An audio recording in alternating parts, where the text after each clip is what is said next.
Sometimes the things we inherit aren't blessings, they're burdens wrapped in painful memories.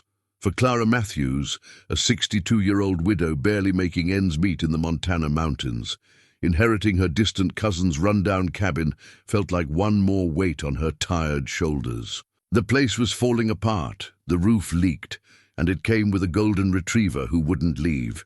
Clara figured she'd sell what she could and move on, but the dog had other plans.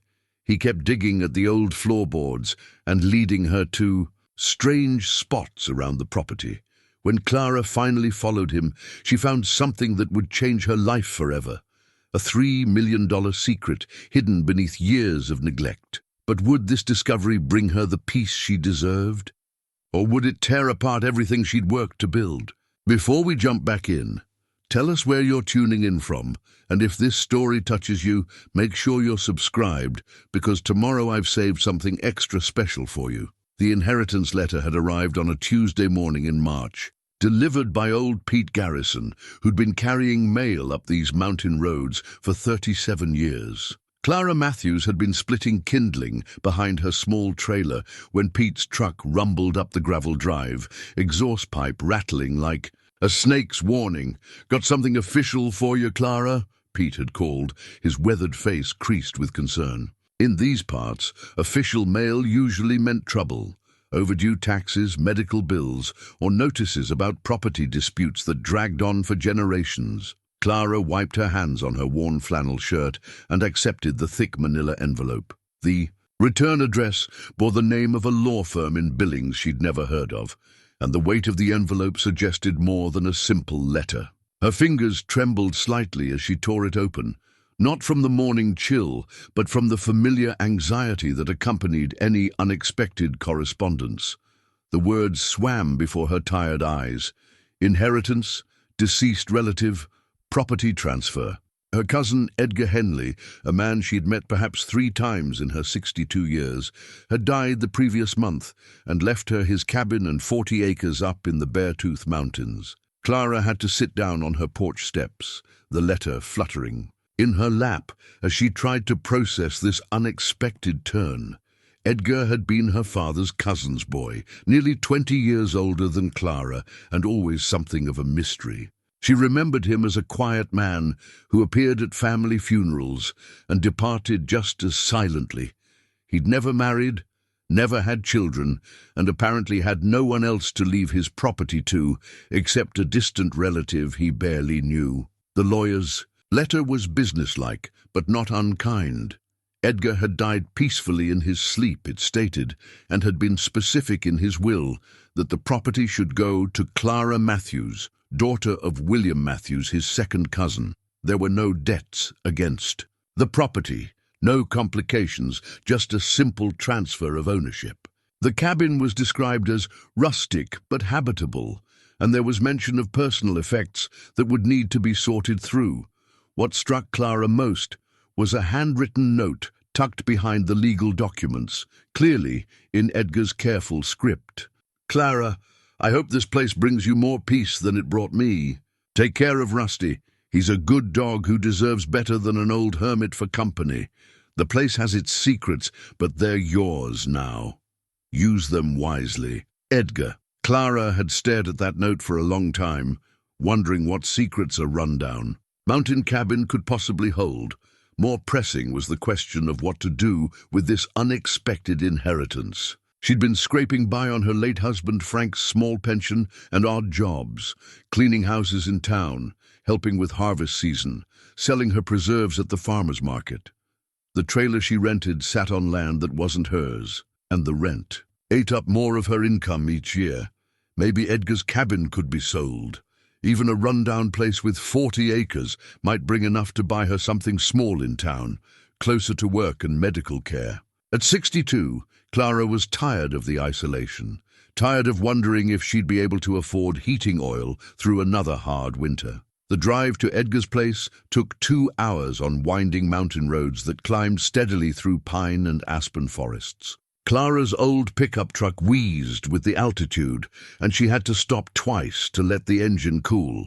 She'd packed a thermos of coffee and some sandwiches, unsure how long this initial visit would take. When she finally reached the address the lawyer had provided, Clara sat in her truck for several minutes, engine ticking as it cooled, studying what was now supposedly her property. The cabin was worse than she'd expected. A single-story log structure with a sagging front porch and several windows covered with plywood. The roof showed patches where shingles had blown away, and the yard was overgrown with weeds and volunteer saplings. But the setting was undeniably beautiful.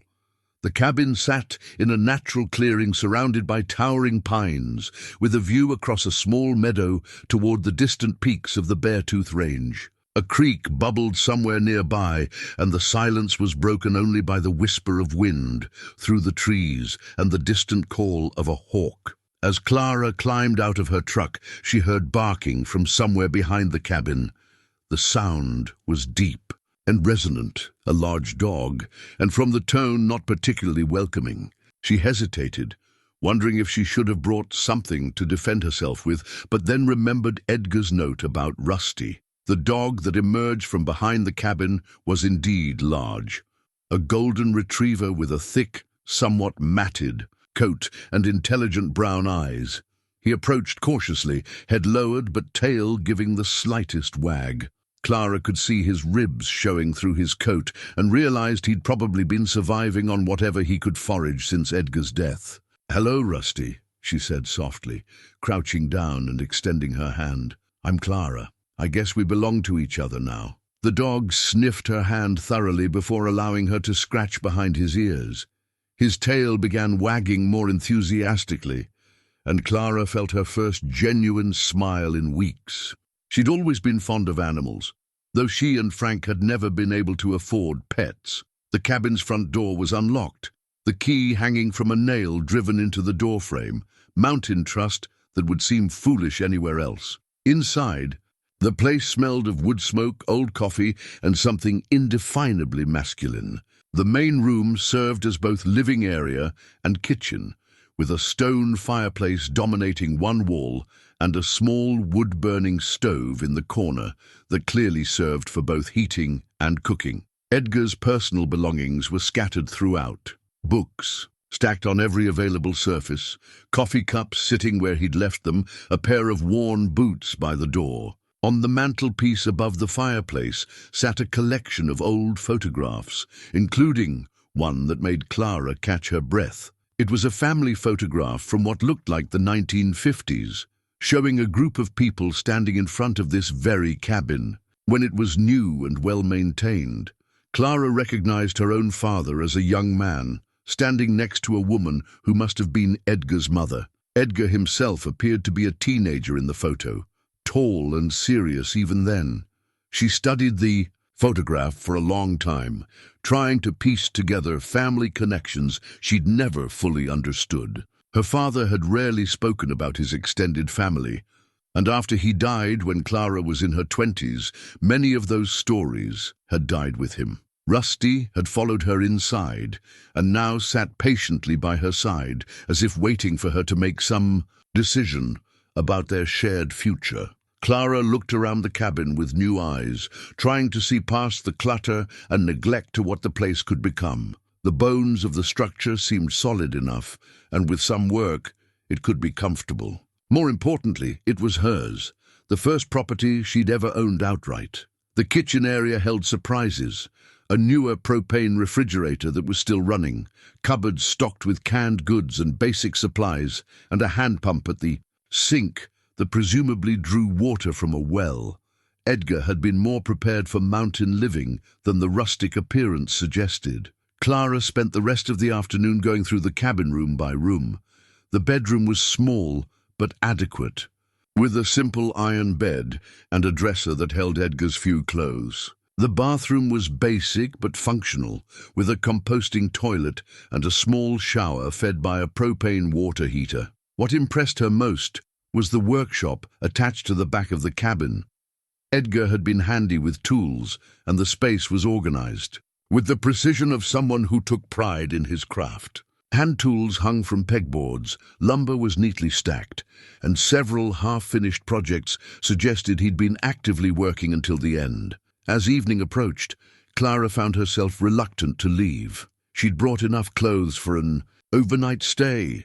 Thinking she might need time to properly assess the property, Rusty seemed to sense her indecision and pressed close to her side, offering the wordless comfort that only dogs can provide. She decided to stay the night.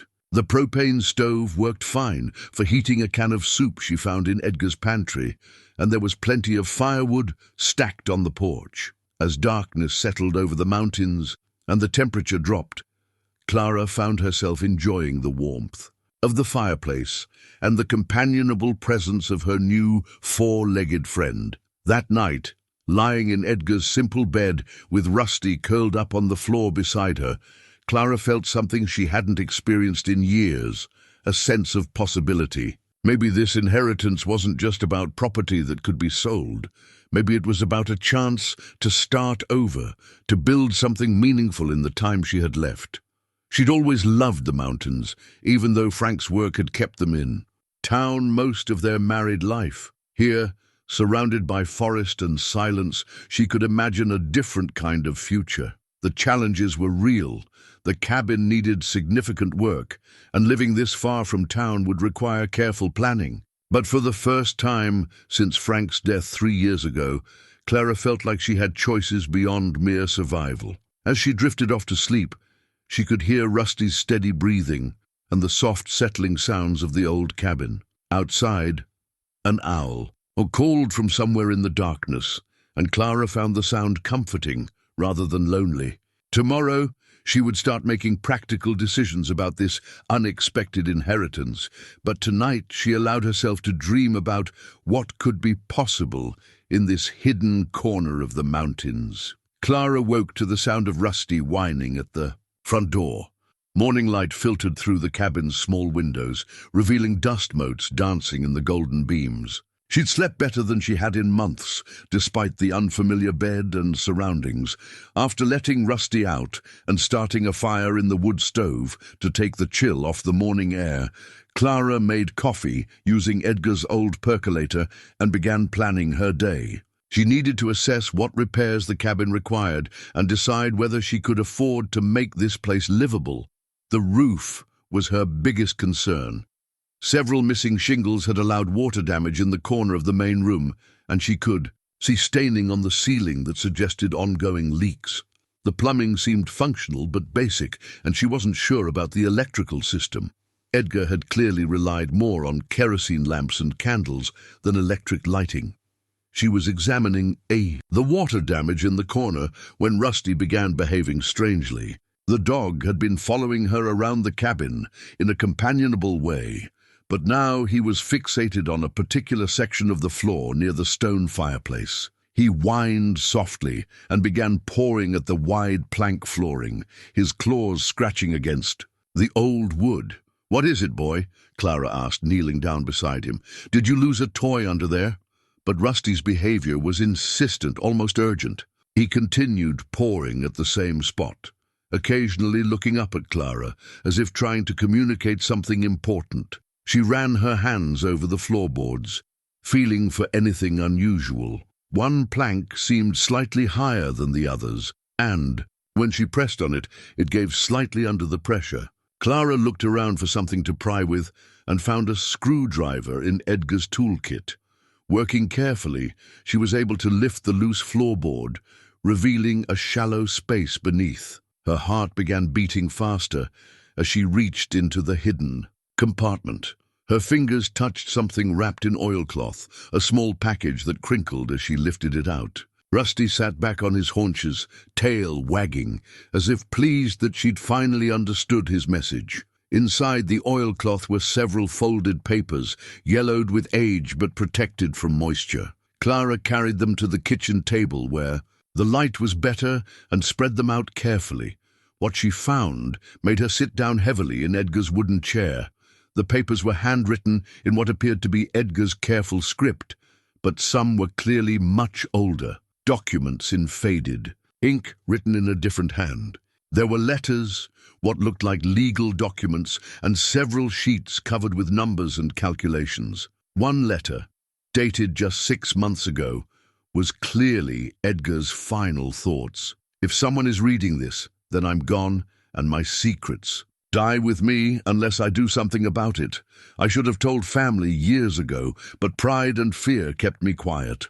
Father told me before he died that our great-grandfather, Henry Henley, was smarter than anyone gave him credit for. When the big mining companies came through in the 1920s, buying up claims and mineral rights, Henry sold them what they wanted to hear about, but kept the best for himself. Clara paused, remembering stories her own father had told about the mining boom that had swept through these mountains decades before her birth. Fortunes had been made and lost, and many families had sold their land for what seemed like good money at the time, only to watch others get rich from what they'd given away. Edgar's letter continued. The old man filed claims under different names in places the big companies didn't think to look. He was careful to keep the records scattered, some with the county, some with the state, some with federal land offices. When he died in 1934, he left maps and documents, but by then the Depression had hit and nobody was thinking about mining claims. Clara's hands were shaking as she read on. Edgar described finding these documents in his father's effects after his death and spending years quietly researching the claims. Some had lapsed, but others were still valid. More importantly, recent geological surveys had indicated that areas their great-grandfather had claimed contained significant mineral deposits, not just the copper and silver that had been sought in the 1920s, but rare earth elements that were increasingly valuable in the modern economy. I hired a geologist under another name to survey the land quietly, Edgar's letter revealed. What he found would make this family wealthy beyond anything we ever imagined. But I'm an old man with no children, and wealth won't bring back the people I've lost or fix the mistakes I've made. I've decided to leave everything to Clara because she has Frank's good sense and her father's honest heart. Maybe she can do something worthwhile with what I was too scared to touch. At the bottom of the letter, Edgar had written in shakier handwriting, Rusty knows where the important papers are hidden. He's smarter than people think. Trust him. Clara looked at the golden retriever, who was watching her intently. You've been guarding secrets, haven't you, boy? The other documents in the package included copies of mining claims, geological surveys, and what appeared to be correspondence with lawyers about mineral rights. The numbers Edgar had calculated were staggering. If even half of what these papers suggested was true, the value of the mineral rights alone could be worth millions. But there was something else in Edgar's letter that troubled her. Near the end, he had written, There are people who have been asking questions about the land, making offers to buy. I've turned them all down, but they're persistent. If anything happens to me, Clara should be careful who she trusts. Not everyone who comes calling has good intentions. Clara felt a chill that had nothing to do with the mountain mourning. Edgar had died peacefully in his sleep, according to the lawyer's letter. But what if there was more to the story? What if someone had been pressuring him to sell, and his refusal had led to consequences? She was still pondering these unsettling thoughts when she heard a vehicle approaching. Through the window, she could see a black SUV making its way up the rough drive toward the cabin. Clara quickly gathered the papers and put them back in their hiding place, replacing the loose floorboard just as Rusty had shown her. The SUV parked next to her pickup, and a man in an expensive-looking jacket climbed out. He was middle-aged, well-groomed, and clearly not dressed for mountain living. As he approached the cabin, Clara noticed he walked with the confident stride of someone used to getting his way. "Mrs. Matthews?" he called out as Clara opened the front door. "I'm Jake Morrison from Morrison and Associates. I was hoping we could have a word about your recent inheritance." Clara stepped onto the porch, with Rusty moving protectively to her side. The dog's posture had changed. His hackles were slightly raised, and he was watching the stranger with obvious suspicion. Sorry, Mr. Morrison, but I don't know what business we might have. I just inherited this property, and I'm still figuring out what to do with it." Morrison smiled, but Clara noticed the expression didn't reach his eyes. "That's exactly what I wanted to discuss. I represent a development group that's been interested in purchasing mountain properties in this area. We made several offers to your cousin Edgar, but unfortunately he passed away before we could reach an agreement." "I see." Clara kept her voice neutral, remembering Edgar's warning about persistent buyers. "We're prepared to make you a very generous offer," Morrison continued, pulling a document from his jacket pocket. "Far more than what raw mountain land usually brings. My clients are looking to develop a high-end retreat center, and this property would be perfect for their needs." Clara glanced at the paper he was offering, but didn't take it. "That's kind of you, but I've only just arrived. I need time to assess the property and decide what I want to do." Morrison's smile became more strained. "Of course I understand, but I should mention that my clients are working on a tight timeline. If you're interested in selling, we'd need to move quickly. The offer might not be available indefinitely." There was something in his tone that Clara didn't like. Not quite a threat, but definitely pressure.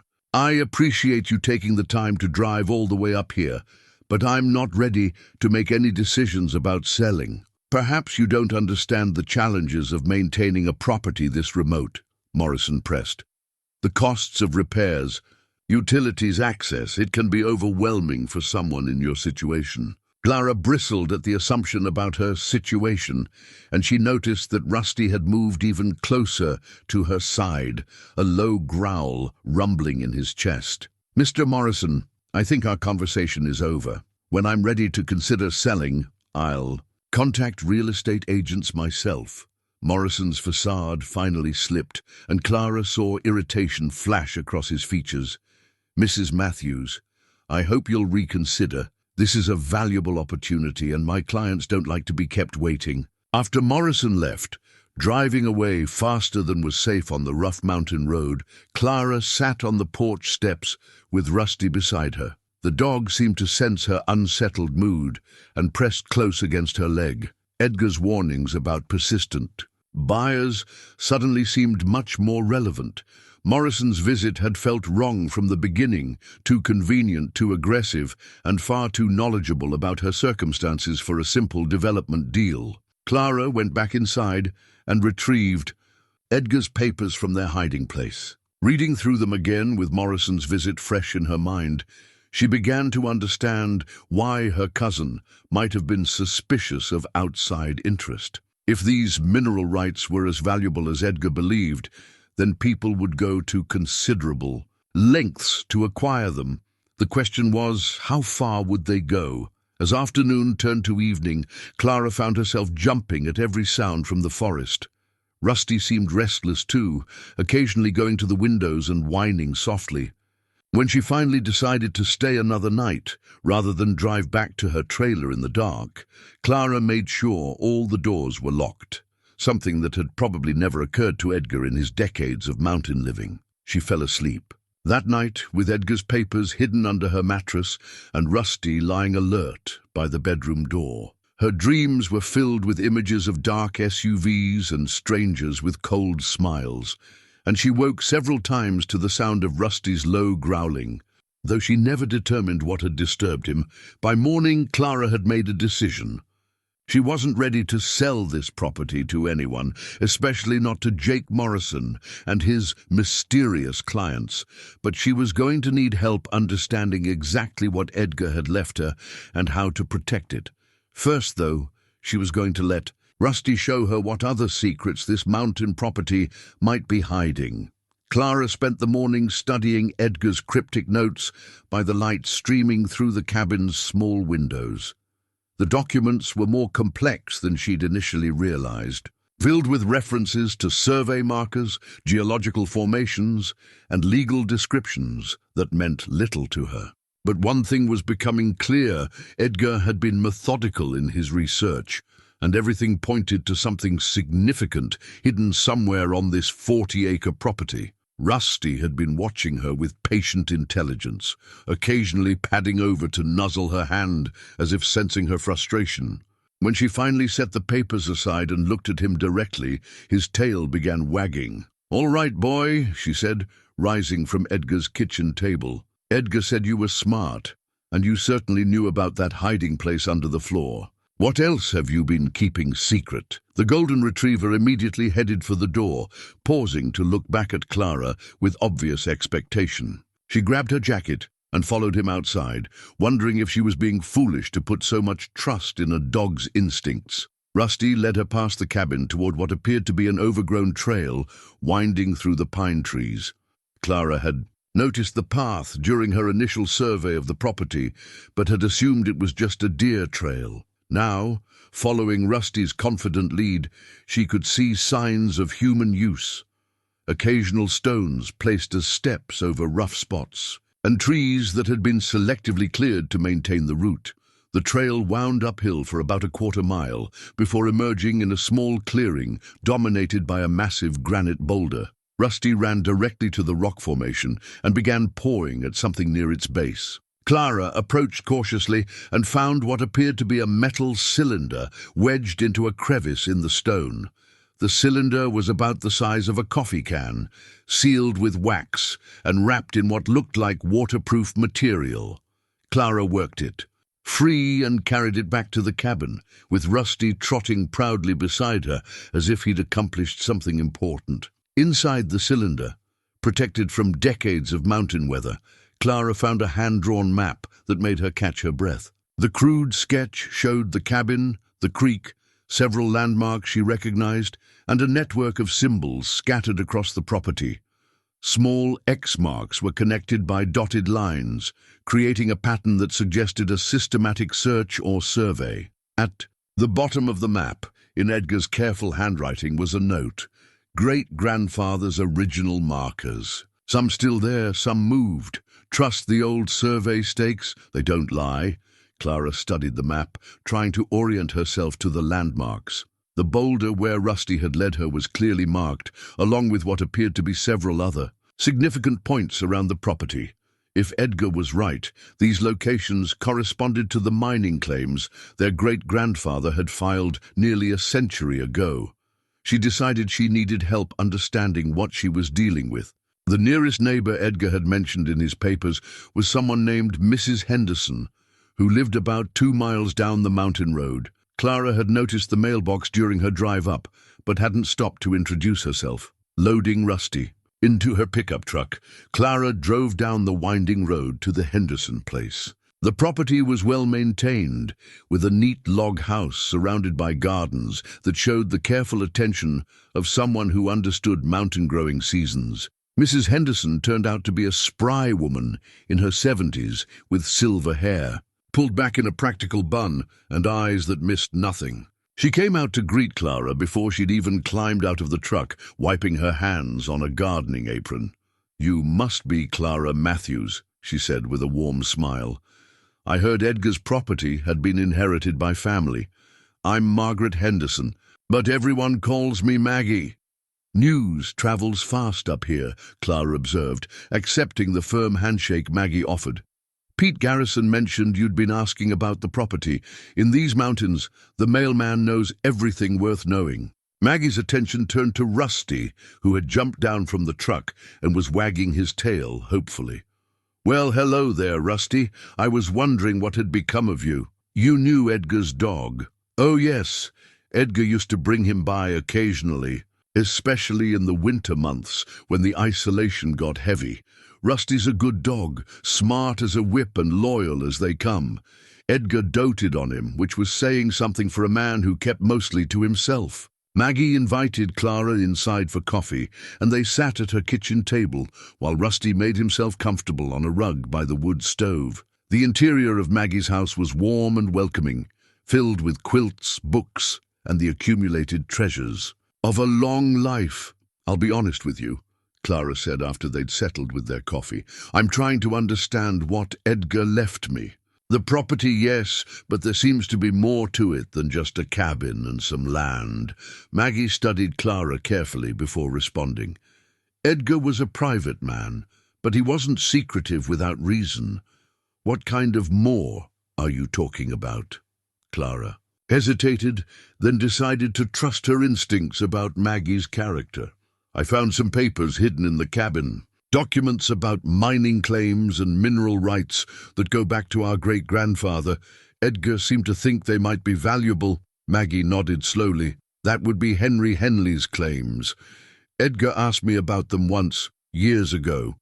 I told him what I remembered from the old stories. What kind of stories? My grandfather worked some of the mines back in the 20s and 30s. He always said Henry Henley was the smartest man in these mountains, but nobody gave him credit because he kept his mouth shut and let others do the bragging. Maggie sipped her coffee thoughtfully. Grandpa claimed Henry found things the big companies missed, but he was careful about who he told. Clara felt a flutter of excitement. What kind of things? Well, this was all second-hand stories, you understand. But Grandpa said Henry found a vein of something valuable up in the high country. Never said exactly what, but he claimed Henry filed claims under different names so no one would connect them. Did your grandfather ever see any proof? Maggie smiled. He saw Henry's children go to college, back when that was rare for mountain families. And Henry always had cash money when times were hard for everyone else. But he lived simple, never flashed his wealth around. Clara described the map she'd found and the symbols marking various locations on Edgar's property. Maggie listened with growing interest. If Edgar was right about those mining claims, you could be sitting on something significant, Maggie said finally. But you need to be careful who you talk to about it. What do you mean? There've been people coming around the last couple of years, asking questions about properties in this area, offering to buy land for more than it's worth, but only if people sell quickly. Edgar got several visits from someone claiming to represent developers. Clara's coffee cup rattled as she set it down too quickly. I met someone yesterday, Jake Morrison. He said he represented a development group interested in the property. Maggie's expression darkened. That's the same man who visited Edgar, and he didn't take Edgar's refusal well. Started coming by every few months, each time with a higher offer and more pressure to sell. Edgar mentioned in his papers that he was concerned about persistent buyers. Edgar was worried about more than just persistent buyers, Maggie said quietly. Toward the end, he seemed genuinely frightened. He asked me once what I'd do if someone was threatening me to sell my land. A chill ran down Clara's spine. Threatening him how? He never gave details, but he said Morrison had implied that elderly people living alone in remote areas faced all kinds of risks. Accidents happen, Edgar said Morrison told him. Falls, fires, getting lost in the woods. Clara thought about Morrison's visit to the cabin and his comment about the challenges of maintaining remote property for someone in her situation. What had seemed like condescending assumptions now sounded more like veiled threats. Maggie, do you think Edgar's death was really natural? The older woman was quiet for a long moment. Edgar was healthy for his age and sharp as a tack. His death surprised everyone who knew him, but when people die alone like that, there's not usually much investigation. They sat in uncomfortable silence, both contemplating the implications. Finally, Maggie spoke again. Clara, if Edgar left you something valuable, you need to understand what you're dealing with before you make any decisions. And you need to be very careful who you trust. How do I even begin to figure out what these mining claims are worth? Start with the county records office. Mining claims have to be filed and maintained. If Henry Henley was as smart as the stories, say there should be a paper trail, but be discreet about it. If Morrison's people are watching for activity related to those claims, you don't want to tip them off. Clara spent another hour with Maggie, learning about the geography of the area and the history of mining in the region. When she finally prepared to leave, Maggie walked her to the truck. Clara, I liked Edgar. He was a good neighbor and a decent man. If he trusted you with his secrets, he had good reasons. Maggie paused, scratching Rusty's head. And if this dog is showing you things, pay attention. Animals sense things we miss. Driving back to the cabin, Clara felt the weight of responsibility settling on her shoulders. Edgar had left her more than property. He'd left her a mystery that might be worth millions, along with dangers she was only beginning to understand. That evening, as she prepared another simple meal in Edgar's kitchen, Clara spread out the map and documents on the table. Rusty lay nearby, occasionally lifting his head as if listening to something only he could hear. Tomorrow, she would begin the process of investigating Edgar's claims. But tonight, she would let herself imagine what it might mean to finally have financial security, to never again worry about heating bills or medical expenses, or whether she'd have to move because she couldn't afford rent. The question was whether she'd live long enough to enjoy it. Clara woke before dawn to find Rusty standing, alert by the bedroom window, his ears pricked forward and his body tense. She listened carefully but heard only the normal sounds of the mountain forest, wind in the pines, the distant call of an owl, the creek's gentle murmur. Still, the dog's behavior made her uneasy. After making coffee and feeding Rusty some of the dog food she'd found in Edgar's pantry, Clara returned to studying the documents and map. In the growing daylight, she noticed something she'd missed the previous evening. One of the symbols on Edgar's map, a small circle with lines radiating from it like a compass rose, appeared several times, and each instance was numbered. She was puzzling over this pattern when Rusty approached the table and began pawing at her arm. When she looked down at him, he walked deliberately to a cabinet she hadn't yet explored and sat down, looking back at her expectantly. The cabinet was filled with Edgar's practical mountain supplies. Candles, matches, batteries, and various tools. But when Clara ran her hands along the back wall, she found a small drawer she'd missed during her initial inventory. Inside the drawer, wrapped in soft leather, was an antique compass that made her breath catch. The compass was beautiful, brass with silver inlays and engravings that suggested it was both old and valuable. But more importantly, it matched the symbol from Edgar's map perfectly. When Clara held it up to compare with the drawings, she realized that each numbered compass symbol on the map indicated a specific bearing from a known landmark. A folded paper tucked behind the compass confirmed her theory. In Edgar's handwriting, great-grandfather's compass, used for original surveys. Numbers on map correspond to magnetic bearings from marked stones. Start with boulder, bearing 47 degrees, 200 paces. Clara felt a surge of excitement mixed with trepidation. Edgar had essentially left her a treasure map, complete with the tools needed to follow it. But he'd also warned her about people who would go to great lengths to acquire what she might find. She spent the morning practicing with the compass, walking bearings from the cabin to verify that Edgar's system worked. Rusty seemed to understand what she was doing and helped by running ahead to investigate areas where the bearings led, as if he'd done this before with Edgar. The thought stopped Clara in her tracks. How much did this dog actually know about Edgar's secrets? Dogs lived in the present, but they also formed strong memories of routine and important locations. If Edgar had regularly taken Rusty on surveying expeditions, the dog might remember far more than just the hiding place under the floorboards. "Rusty!" she called, and the golden retriever came running immediately. "Show me what else you know, boy." Without hesitation, Rusty led her to a different trail than the one they'd taken the previous day. This path was less obvious, winding through dense undergrowth before emerging near a small clearing where an old stone cairn marked what was clearly a survey point. Clara consulted Edgar's map and found the location marked with symbol number 3. According to the notations, from this point, she should take a bearing of 23 degrees for 150 paces. Using the compass, she followed the heading and found herself standing next to what appeared to be an old mining claim stake, a weathered wooden post with faded markings that included H. Henley, 1923.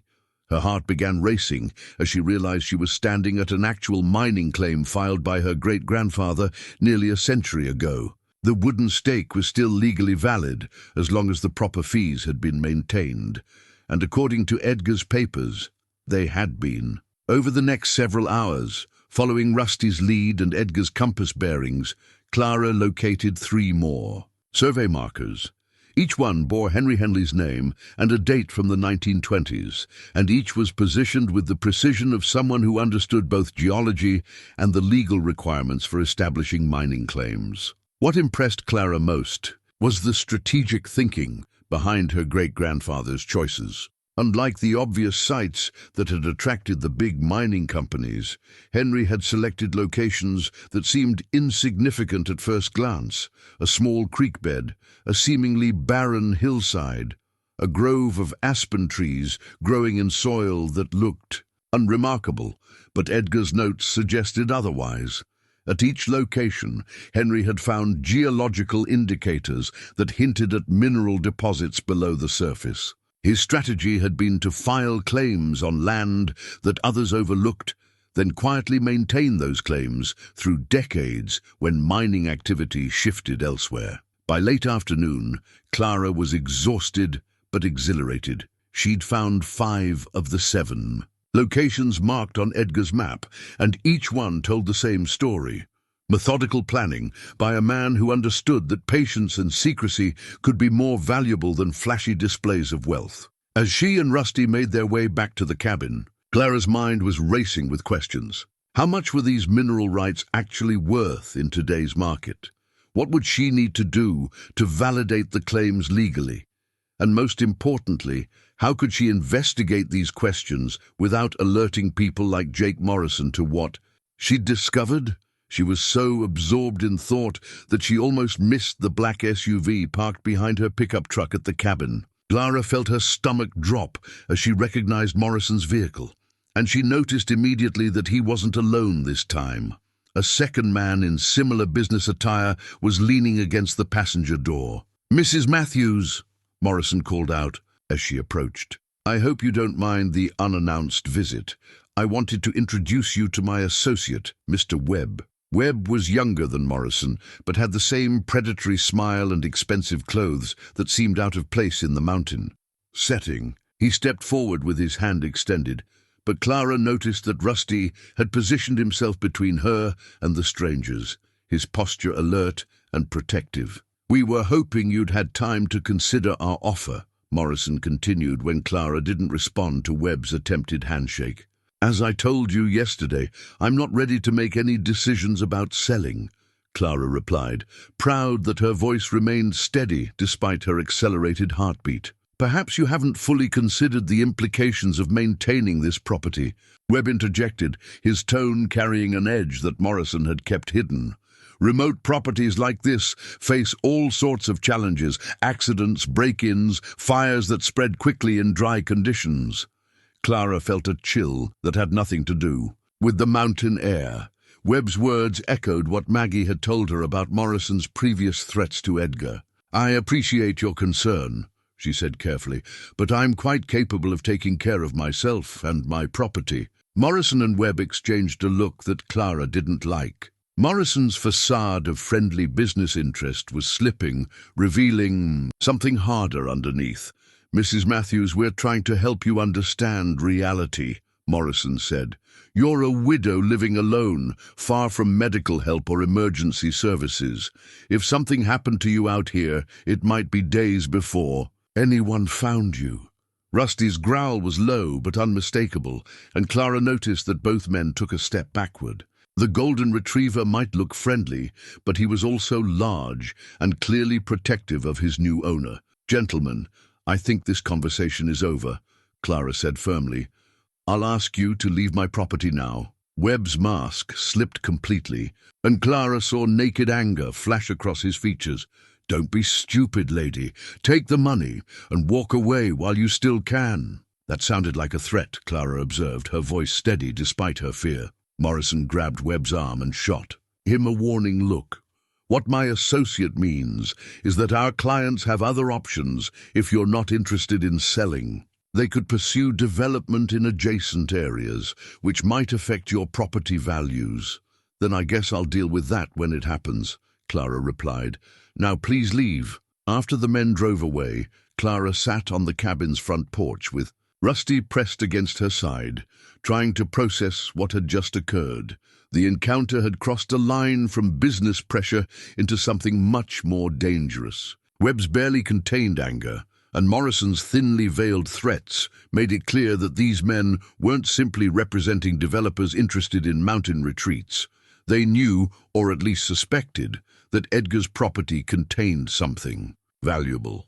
Their aggressive approach suggested they were working against some kind of deadline, which meant Clara needed to move quickly to understand and protect what she'd inherited. That evening, Clara spread Edgar's documents across the kitchen table and began making a systematic plan. She needed legal advice from someone she could trust, geological surveys to confirm the value of the mineral rights, and some way to protect herself from Morrison and his associates. Most importantly, she needed to understand exactly what had happened to Edgar.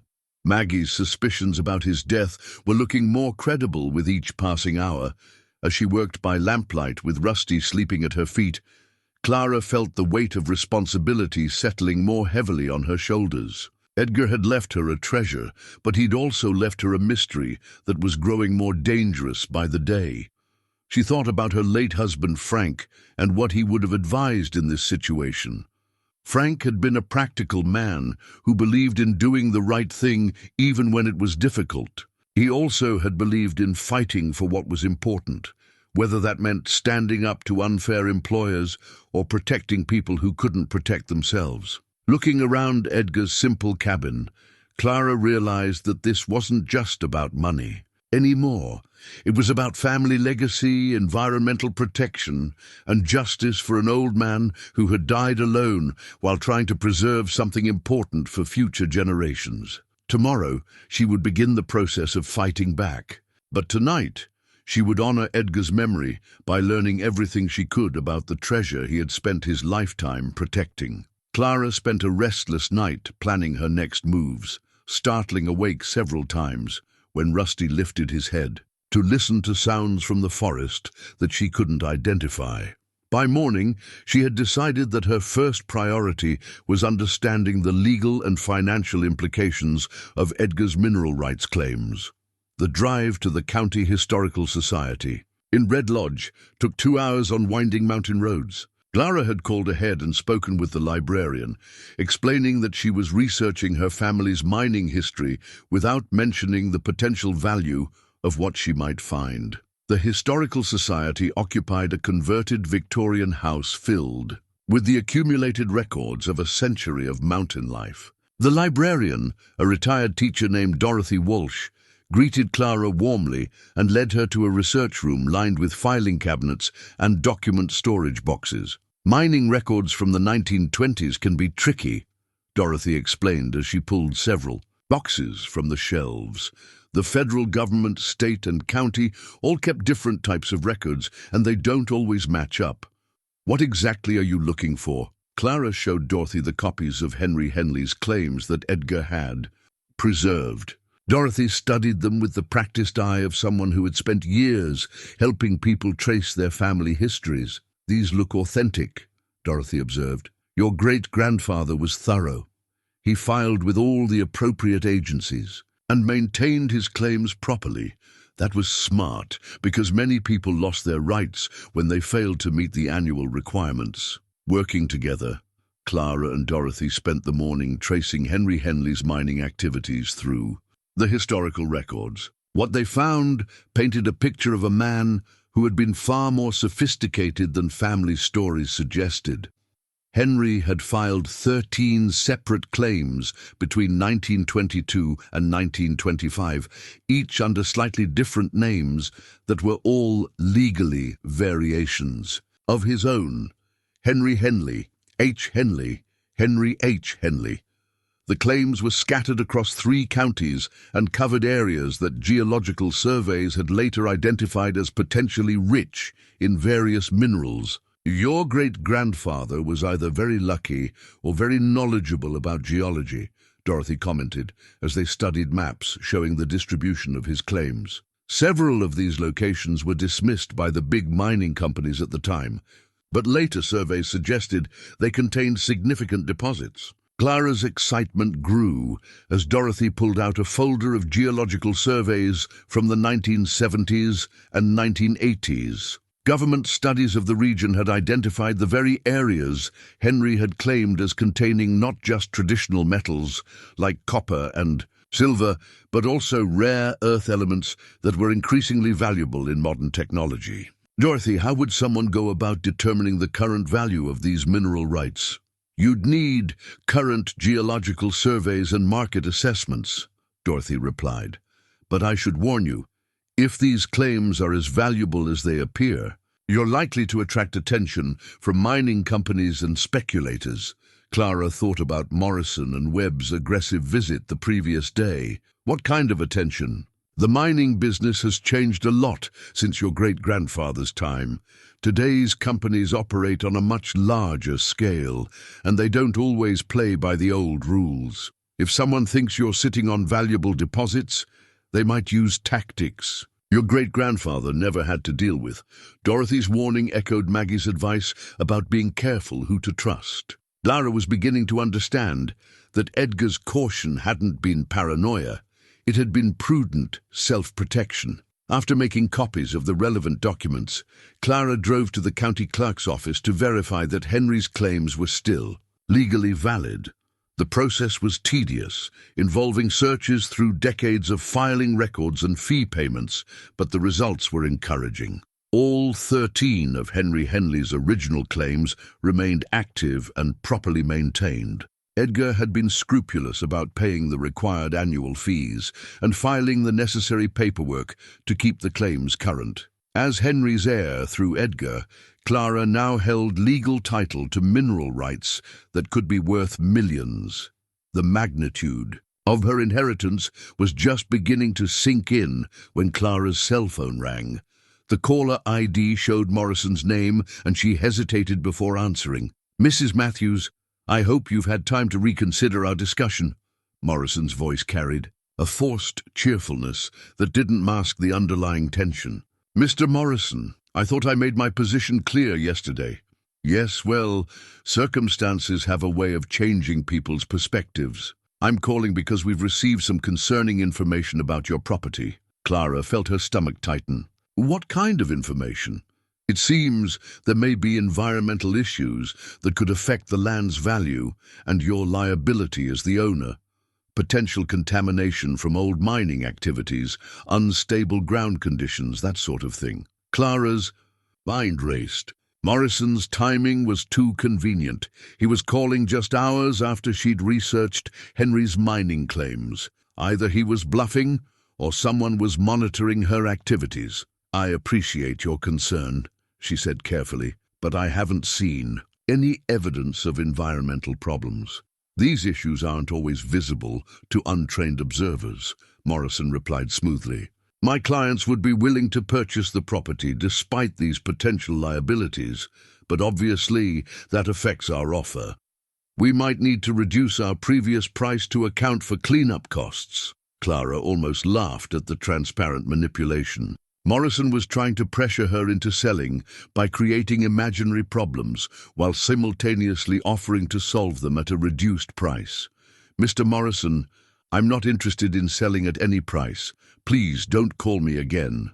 "Mrs. Matthews, I really think—" Clara ended the call and immediately drove back to the cabin, her mind racing with implications. Morrison's knowledge of her research activities suggested that someone was watching her movements or had contacts at the institutions she'd visited. When she arrived at the cabin, Clara found evidence that confirmed her suspicions. Someone had been on the property while she was away, subtle signs that would have been invisible to anyone who wasn't already suspicious. A window that she'd left securely latched was slightly ajar, and there were fresh tire tracks in the dirt. Near the cabin that didn't match her pickup truck, Rusty was agitated, pacing restlessly and whining as he led Clara around the property. Near the back of the cabin, she found cigarette butts that were definitely fresh. Edgar had been a non-smoker, and Clara had seen no evidence of recent visitors other than herself. Inside the cabin, Clara carefully checked Edgar's hiding places. The loose floorboard had been disturbed, and while the papers were still there, they had been refolded differently than she remembered. Someone had found Edgar's hiding place and examined its contents. Clara's hand shook as she realized how vulnerable she was. She was living alone in an isolated mountain cabin. holding documents worth millions of dollars while being stalked by people who had possibly murdered Edgar for refusing to sell. That evening, she called Maggie Henderson and asked if she could come over for advice. Maggie immediately invited her to stay the night, and Clara gratefully accepted. They were in the cabin while I was gone, Clara told Maggie, as they sat in her warm kitchen with Rusty sleeping peacefully by the fire. Someone's watching my movements and searching the property. Maggie's expression was grave. This is exactly what Edgar was afraid would happen. These people aren't just interested in buying property. They know there's something valuable there. What should I do? I can't stay at the cabin if it's not safe, but I can't abandon Edgar's legacy either. You need legal help from someone outside. This area, Maggie said firmly, someone Morrison and his people haven't had a chance to influence or intimidate. Clara nodded, realizing that Maggie was right. The situation had moved beyond what she could handle alone. Tomorrow, she would begin looking for professional help. Lawyers, geologists, and security experts who could help her protect Edgar's treasure and bring his killers to justice. But tonight, sitting in Maggie's cozy kitchen with Rusty at her feet, and the promise of help from a true friend, Clara allowed herself to feel something she hadn't experienced in years, the confidence that comes from knowing you're not fighting alone. Clara woke at Maggie's house to find Rusty pawing gently at her arm. The golden retriever had been restless during the night, and now he was clearly trying to tell her something important. As Clara sat up in the guest bed, Rusty moved to the window and whined softly. Following his gaze, Clara could see her pickup truck parked in Maggie's driveway, and someone moving around it with a small flashlight. Her heart began racing as she realized that Morrison's people had tracked her to Maggie's house. She quickly woke Maggie, and together they watched from the darkened bedroom as two figures searched Clara's truck. One of them appeared to be attaching something small to the undercarriage, while the other stood watch. "They're putting a tracking device on your vehicle," Maggie whispered. "These people are more sophisticated than we thought." After the intruders left, Clara and Maggie waited another hour before venturing outside to examine the truck. Using a flashlight, they found the small electronic device attached with magnetic mounts to the truck's frame. "Leave it there for now," Maggie advised. "If you remove it, they'll know you found it. Better to use their surveillance against them." Over breakfast, Maggie helped Clara develop a strategy. "You need allies, but you have to be careful about who you contact and how. These people seem to have resources and connections." Maggie suggested starting with Sarah Chen, a lawyer who had moved to Montana from San Francisco 5 years earlier, and had built a practice representing clients in disputes with large corporations. Sarah had successfully fought mining companies, developers, and government agencies, and she had a reputation for taking on cases that other lawyers avoided. "Sarah's not part of the local network," Maggie explained. "She moved here for the same reasons we all love these mountains: independence and integrity. If anyone can help you navigate this situation, it's her." Clara called Sarah's office and arranged to meet that afternoon in Billings, about 2 hours away. She told Sarah only that she needed help with property rights and legal threats, not mentioning the mineral claims or Morrison's pressure tactics. Before leaving Maggie's house, Clara made a decision that felt both terrifying and liberating. She was going to let Morrison and his associates track her to Billings, but she would use the trip to gather evidence about their activities. The drive to Billings took her through spectacular mountain scenery, but Clara was too focused on watching her mirrors to enjoy the views.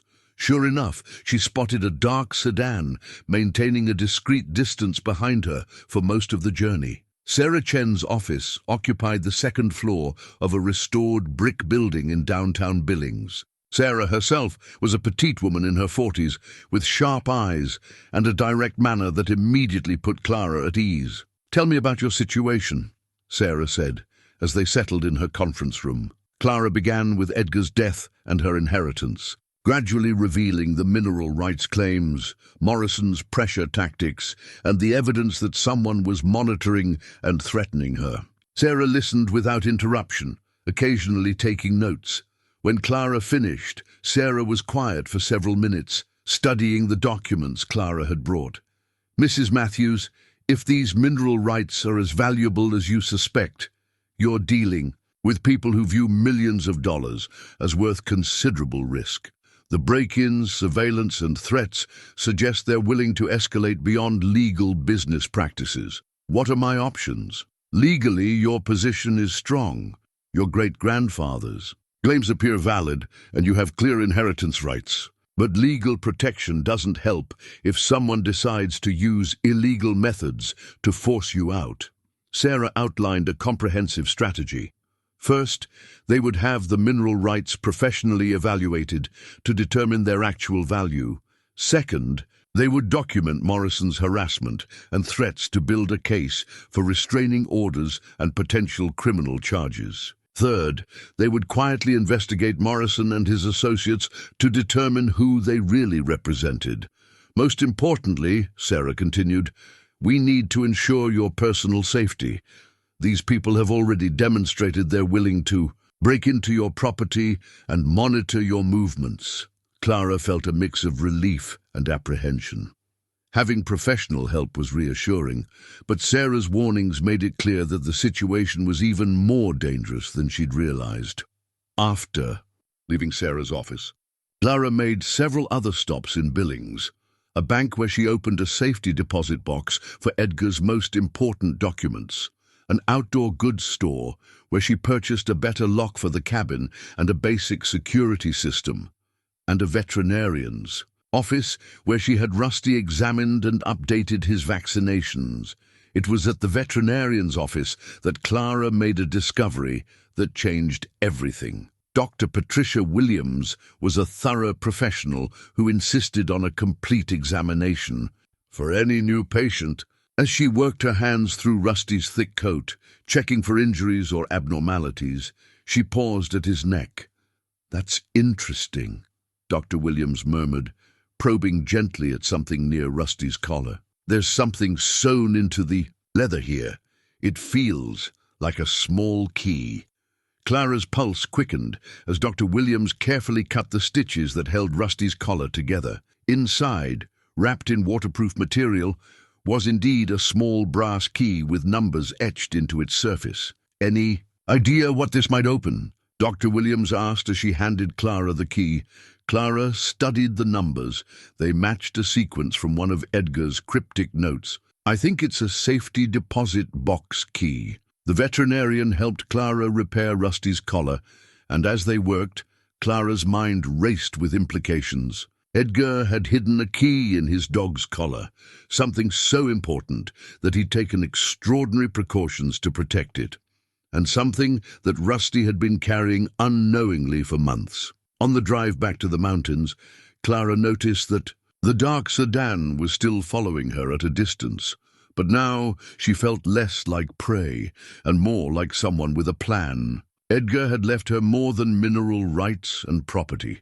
He'd left her the tools to uncover the truth about his death and protect herself from his killers. That evening, safely back at Maggie's house, Clara examined the key under better light. The numbers etched into its surface matched a bank code from Edgar's papers, and Clara realized that somewhere in the regional banking system, Edgar had left her one final secret. Rusty seemed to understand that something important had happened.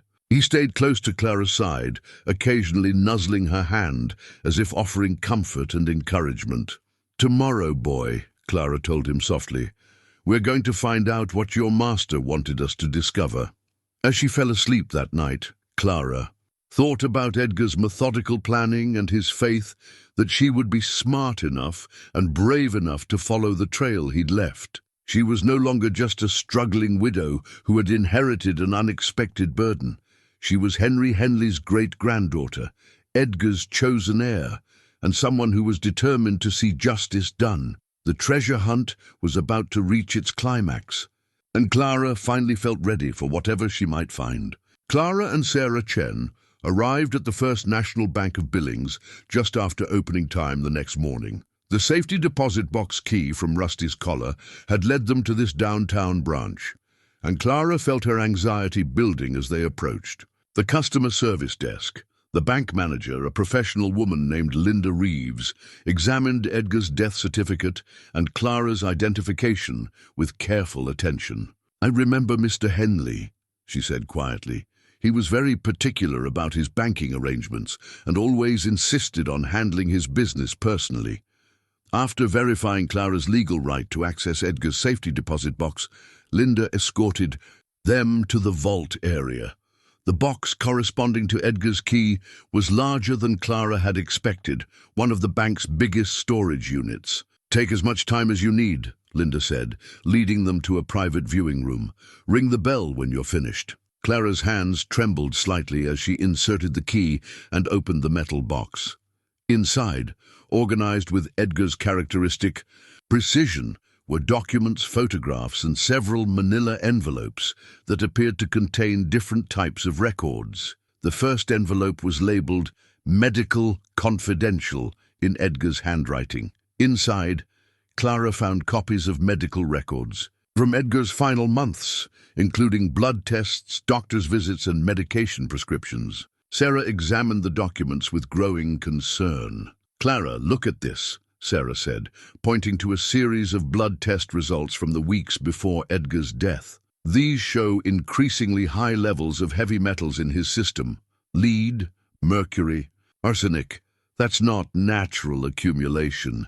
Clara felt her stomach drop. "What does that mean?"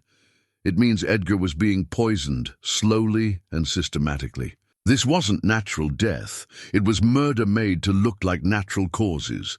The implications hit Clara like a physical blow. Edgar hadn't just died because he refused to sell his land. He'd been murdered for it. And now she was living in his cabin, following his trails and facing the same people who had killed him.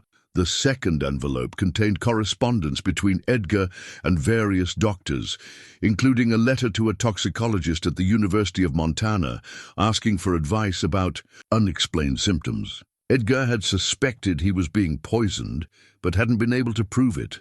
But the most shocking discovery was in the third envelope, labeled "Evidence, do not open unless I am dead." Inside, Clara found a small digital recording device along with a note from Edgar.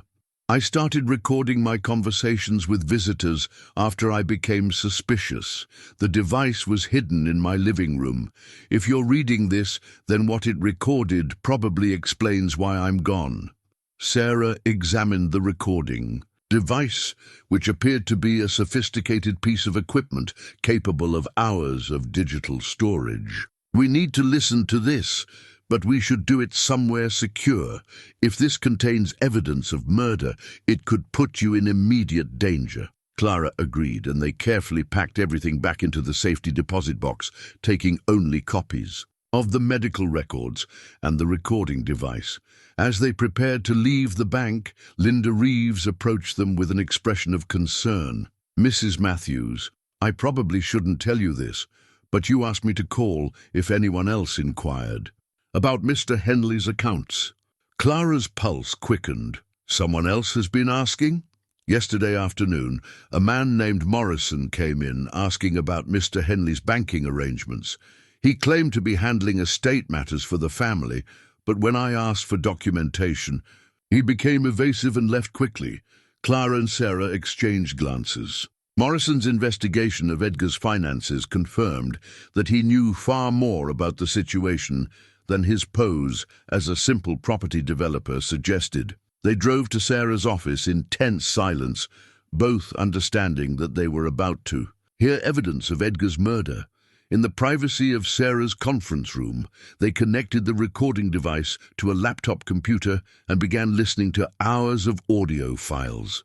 Most of the recordings were mundane: Edgar talking to himself, phone, conversations with repair services, the sounds of daily life in an isolated mountain cabin. But buried in the middle of the files was a conversation that made Clara's blood run cold. Edgar's voice came through clearly. "I told you already, Morrison. I'm not interested in selling." Morrison's response was equally clear. "Mr. Henley, you're making this much more difficult than it needs to be. My clients have been very patient, but their patience isn't unlimited. Your clients can be as impatient as they want. This land isn't for sale at any price. Then came a voice Clara didn't recognize, presumably Webb. Old man, you don't seem to understand your situation. Accidents happen to people who live alone in remote places. Heart attacks, falls, sudden illnesses. Especially for people your age. Edgar's voice remained steady. Are you threatening me? I'm explaining reality. Morrison replied, You're elderly, isolated, and your health could decline quickly. But if you were to sell now, you could spend your remaining years comfortably in a nice assisted living facility. Get off my property. There was a pause, then Webb's voice again, colder now. You're making a mistake, Henley. We tried to do this the easy way.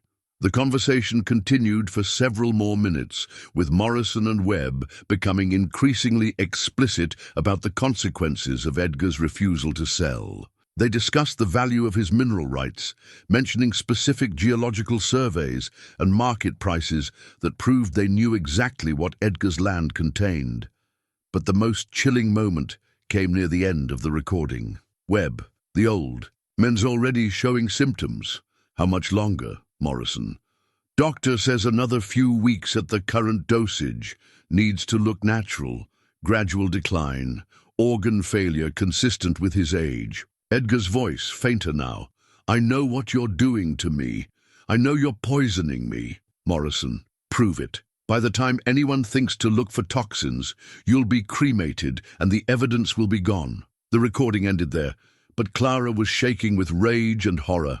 Edgar had known he was being murdered and had documented his killer's confessions, but he died before he could expose them. Sarah was pale, but determined. Clara, this changes everything. We have evidence of premeditated murder and conspiracy. But it also means you're in immediate danger. These people killed Edgar for the same mineral rights you now own. Clara thought about Morrison and Webb's recent visits, their escalating threats, and the break-ins at her cabin. They had murdered Edgar, and now they were applying the same pressure tactics to her. What do we do? Clara asked. We go to the FBI. Immediately. This crosses state lines and involves federal mineral rights, which makes it a federal case. But first, we need to get you somewhere safe. As they prepared to leave Sarah's office, Clara's cell phone rang. The caller ID showed Morrison's number, and Sarah gestured for her to answer while she started a recording application on her laptop. Mrs. Matthews. Morrison's voice was no longer friendly. I understand you've been asking questions around town. That's not wise for someone in your position. Mr. Morrison, I don't know what you mean. I think you do. Edgar Henley made the same mistake, thinking he was smarter than he actually was. We both know how that ended for him. Clara's voice was steady despite her fear. Are you threatening me, Mr. Morrison? I'm giving you good advice. Take our offer and disappear. Otherwise, you might find yourself facing the same health problems that affected your cousin. The line went dead, and Clara looked at Sarah with a mixture of terror and determination. They just confessed to murdering Edgar and threatened to do the same to me, Clara said. Sarah nodded grimly.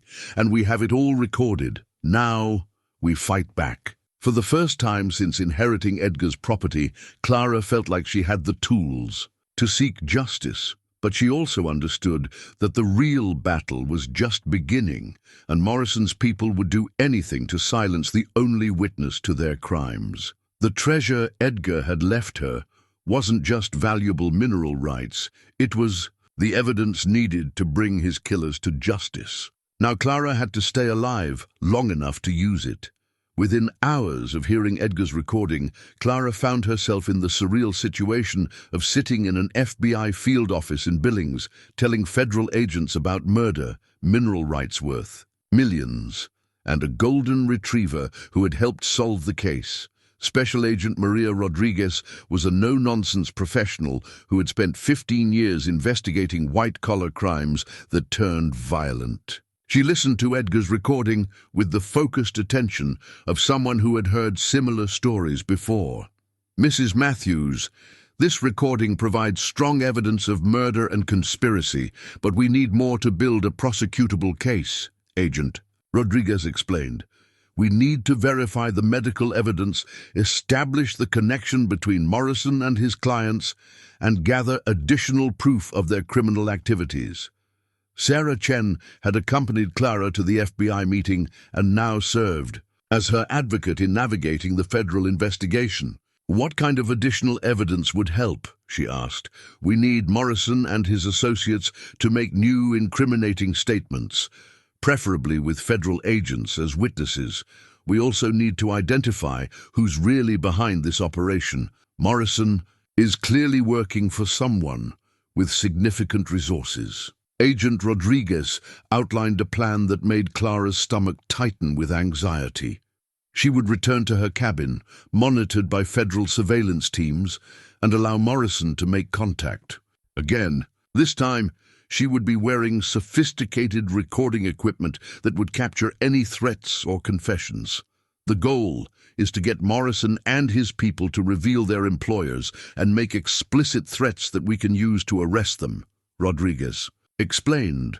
"But I won't lie to you, this approach carries significant risk." Clara thought about Edgar's lonely death and the possibility that his killers might never face justice. "What happens if we don't try this? Will they just disappear?" "Possibly. People like Morrison are usually careful to cover their tracks when they sense law enforcement involvement. If they suspect we're investigating, they might abandon their efforts to acquire your property and move on to other targets." The idea that Morrison and Webb might simply walk away to victimize other people was unacceptable to Clara. Edgar deserved justice, and other property owners deserve protection from the same tactics. "I'll do it," Clara said, surprising herself with the firmness of her voice. "But I want Rusty with me. He's been protecting me this whole time, and I'm not going anywhere without him." Agent Rodriguez smiled for the first time during their meeting. "Actually, that dog might be more help than you realize. Animals often sense threats that humans miss, and his protective behavior could provide additional warning if the situation becomes dangerous." Over the next 2 days, Clara underwent intensive briefing from FBI technical specialists. She learned to use miniaturized recording equipment that could capture conversations from considerable distances, and she practiced techniques for encouraging subjects to make incriminating statements without appearing to lead them.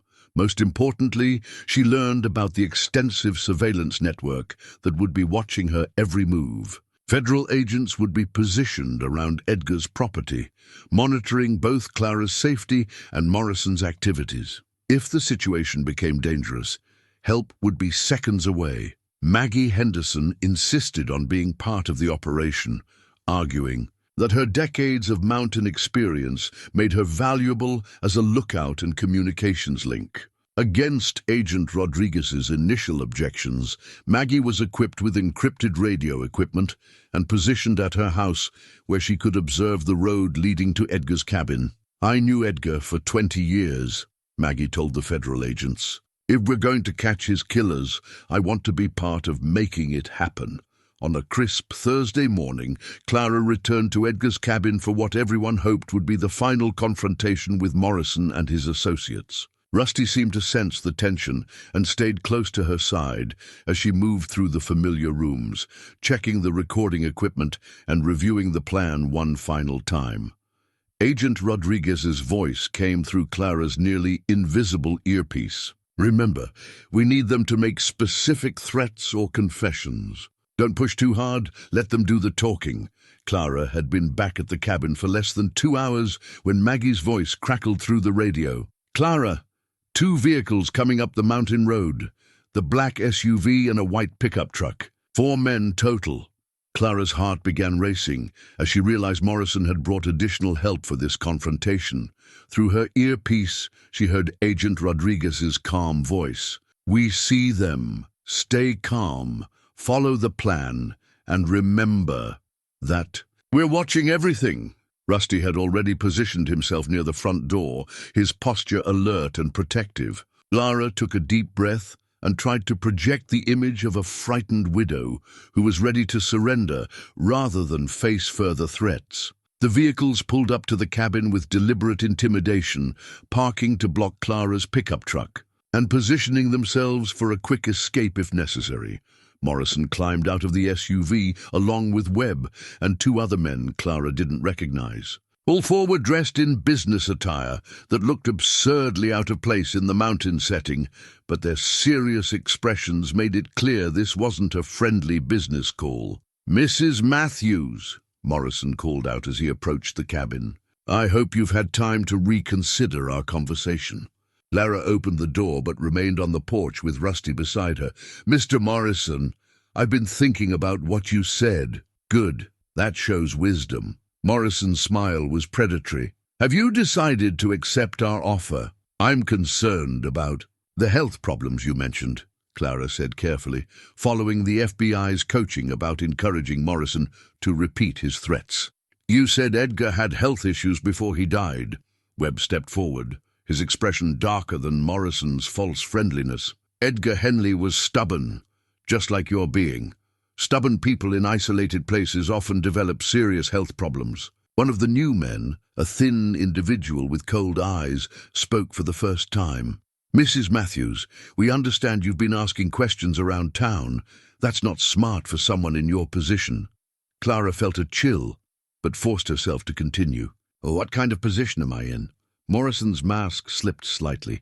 "You're a widow living alone with no family nearby. If something happened to you, it might be weeks before anyone found you, just like it was with Edgar." "What happened to Edgar exactly?" Clara asked, her voice shaking with genuine fear but also with determination to get Morrison to incriminate himself. Webb glanced at Morrison before responding. "Edgar got sick. Old people get sick all the time, especially when they don't take care of themselves properly." The thin man was more direct. "Edgar was poisoned, lady. Slow and steady, made to look natural. Same thing that'll happen to you if you don't cooperate." Morrison shot his associate a warning look, but the damage was done. Through her earpiece, Clara heard Agent Rodriguez's satisfied voice. "We got that. Keep them talking." "You poisoned Edgar?" Clara asked, genuine horror in her voice. "We solved Edgar's stubbornness problem," Webb replied, with disturbing casualness. "He was old, sick, and in the way of progress. Now he's not a problem anymore." Morrison tried to regain control of the conversation. "What my associates mean is that Edgar's health declined after he refused to consider reasonable business propositions. You don't want to make the same mistakes he made." Clara thought about the recording device Edgar had hidden, about his lonely death, and about all the other property owners who might face the same fate if these men weren't stopped. "Who are you really working for?" she asked. "This isn't just about development." The fourth man, who had remained silent until now, stepped forward. Clara noticed he moved with the controlled precision of someone with military or law enforcement training.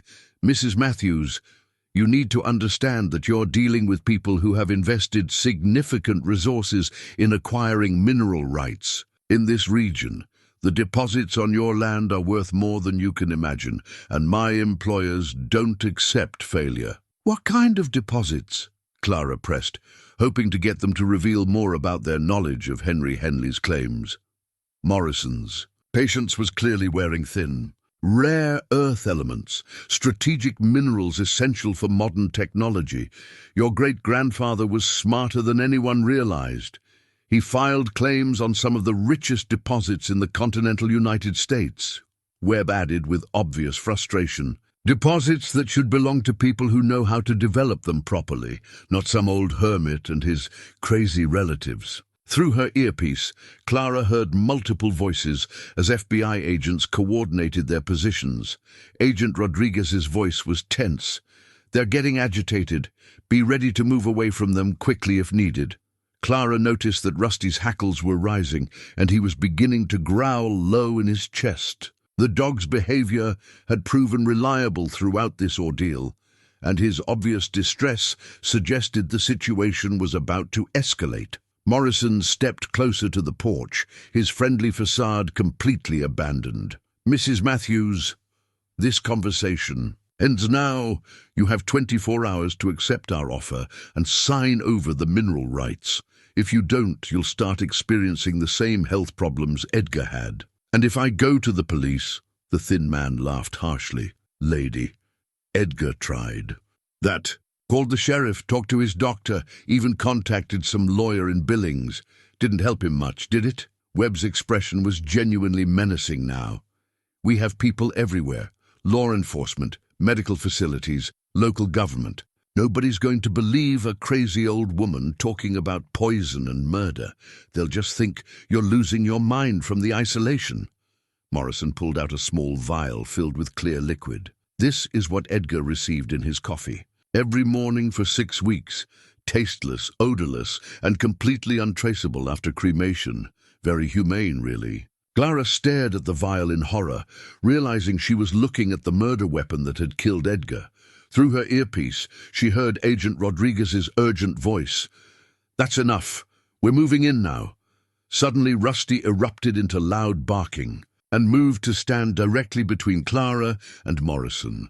The dog's protective instincts had kicked in fully, and his imposing size and obvious aggression caused all 4 men to take several steps backward. Morrison cursed and reached inside his jacket. But before he could draw whatever weapon he was carrying, the forest around the cabin exploded with activity. FBI agents emerged from concealment positions, automatic weapons drawn, shouting commands for the men to get on the ground.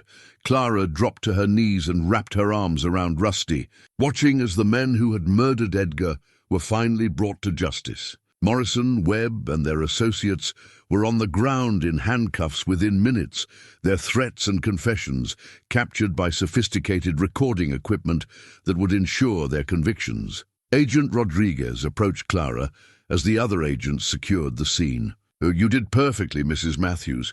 We have everything we need to prosecute these men for murder, conspiracy, and federal crimes related to mineral rights fraud. Clara looked at the vial Morrison had dropped, still hardly believing that Edgar's killers had been so arrogant as to bring the murder weapon with them. Is it over? She asked. Rodriguez smiled. The arrests are just the beginning, but yes, you're safe now. And Edgar's death will finally be properly investigated and prosecuted. As Clara watched Morrison and his associates being loaded into federal transport vehicles, she felt a complex mix of emotions: relief, satisfaction, sadness for Edgar's lonely death, and gratitude for the dog whose loyalty and intelligence had made justice possible. Rusty pressed close to her side, his protective instincts finally relaxing as the immediate danger passed. Clara scratched behind his ears and whispered, "Good boy. Edgar would be proud of you." The treasure hunt that had begun with a simple inheritance letter was finally over, but Clara realized that the real treasure hadn't been the mineral rights, worth millions. It had been the opportunity to see justice done and to discover reserves of courage and determination she hadn't known she possessed. Tomorrow would bring new challenges as the FBI investigation continued, and Clara decided what to do with Edgar's legacy. But tonight she would sleep peacefully for the first time since this ordeal began, knowing that Edgar's killers would face trial and that other property owners would be safe from their predatory schemes. The federal courthouse in Billings hummed with activity as Clara arrived for what Agent Rodriguez had described as the culmination of their investigation. 6 months had passed since Morrison and his associates were arrested at Edgar's cabin, and the FBI had used that time to unravel a conspiracy that reached far beyond a simple land grab in the Montana mountains. Clara wore her best dress, a simple, navy blue outfit that Frank had always said made her look dignified, and carried a folder containing the victim impact statement she would read when Morrison was finally sentenced. Beside her, Sarah Chen looked professional and confident in her role as Clara's legal advocate. Rusty waited in Sarah's office, unable to attend court proceedings, but having played his part in bringing Edgar's killers to justice. The Golden Retriever had become something of a celebrity in the local media, hailed as the dog who solved a murder case. But Clara knew he was simply a loyal animal who had protected the people he loved. "Mrs. Matthews," Agent Rodriguez approached them in the courthouse hallway, "I wanted to update you on the final pieces of the investigation before the sentencing begins. Over the previous months, The FBI had discovered that Morrison and Webb worked for a shell company controlled by Apex Mining Corporation, one of the largest mineral extraction firms in the world. Apex had identified the rare earth deposits on Edgar's property as potentially worth over $50 million, and they had been systematically acquiring mineral rights throughout the region using intimidation, fraud, and, when necessary, murder. Morrison's cooperation led us to 5 other similar cases in Colorado, Wyoming, and Idaho, Rodriguez explained. Elderly property owners who died under suspicious circumstances after refusing to sell mineral rights.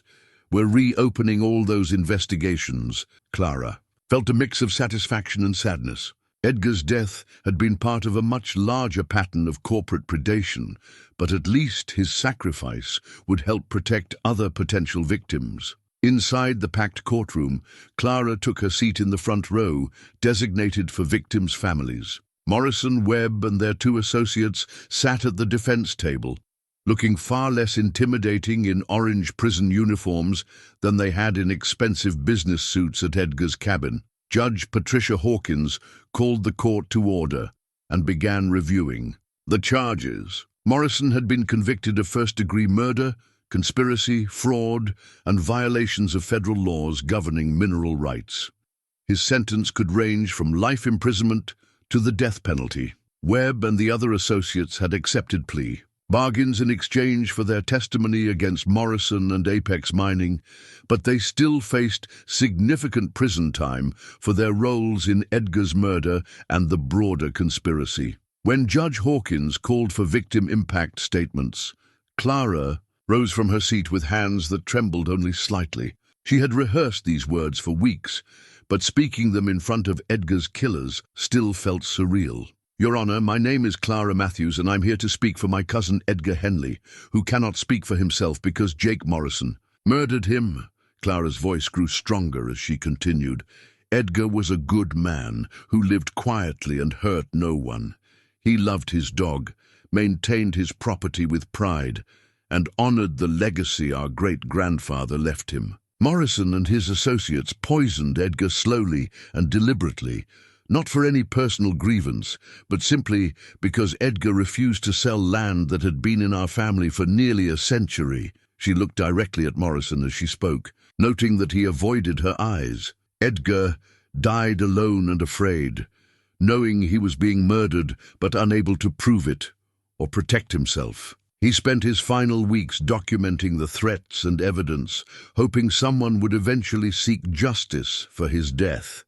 That someone turned out to be a 62-year-old widow and a loyal golden retriever who wouldn't let Edgar's secrets die with him. Clara's voice wavered slightly as she neared the end of her statement. Edgar deserved to live out his days in the mountains he loved, surrounded by the simple pleasures he valued. Morrison stole that from him, and no amount of prison time can restore what was lost. But perhaps Edgar's death can serve as a warning that corporate greed and violence will not be tolerated in our communities. As Clara returned to her seat, she felt a sense of closure that had been missing since this ordeal began.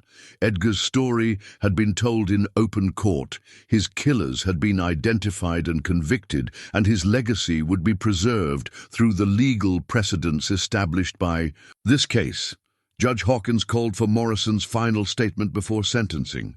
Morrison's lawyer had clearly advised him to show remorse and accept responsibility, but when Morrison rose to speak, his words revealed the callousness that had made Edgar's murder possible. Your Honor, I regret that Edgar Henley's death was necessary, but he left us with no choice, Morrison said, apparently not understanding that his words were further incriminating him. Apex Mining had invested millions in research and development to identify valuable mineral deposits, and property owners like Henley were standing in the way of progress that would benefit the entire economy. Judge Hawkins interrupted sharply. Mr. Morrison, are you saying that you believe murder was justified by economic considerations? Morrison's lawyer tried to intervene, but Morrison continued. Edgar Henley was an old man who would have died naturally within a few years anyway. Our actions simply accelerated an inevitable process in service of a greater good. The courtroom erupted in murmurs of shock and disgust. Clara realized that Morrison genuinely believed his justifications, which made him even more dangerous than she had understood. Judge Hawkins restored order and fixed Morrison with a stare that could have frozen water. "Mr. Morrison, your complete lack of remorse and your continued justification of murder demonstrate exactly why this court must impose the maximum penalty allowed by law." The judge's sentencing speech was thorough and devastating. She detailed Morrison's crimes, his leadership role in the conspiracy, and his callous disregard for human life. When she finally announced the sentence, life imprisonment without possibility of parole, Clara felt a weight she hadn't realized she was carrying finally lift from her shoulders. Webb and the other associates received sentences ranging from 15 to 25 years, and Judge Hawkins made it clear that their cooperation with federal investigators was the only reason they weren't facing life imprisonment as well. As court officers led the convicted men away, Morrison turned and looked directly at Clara for the first time during the proceedings.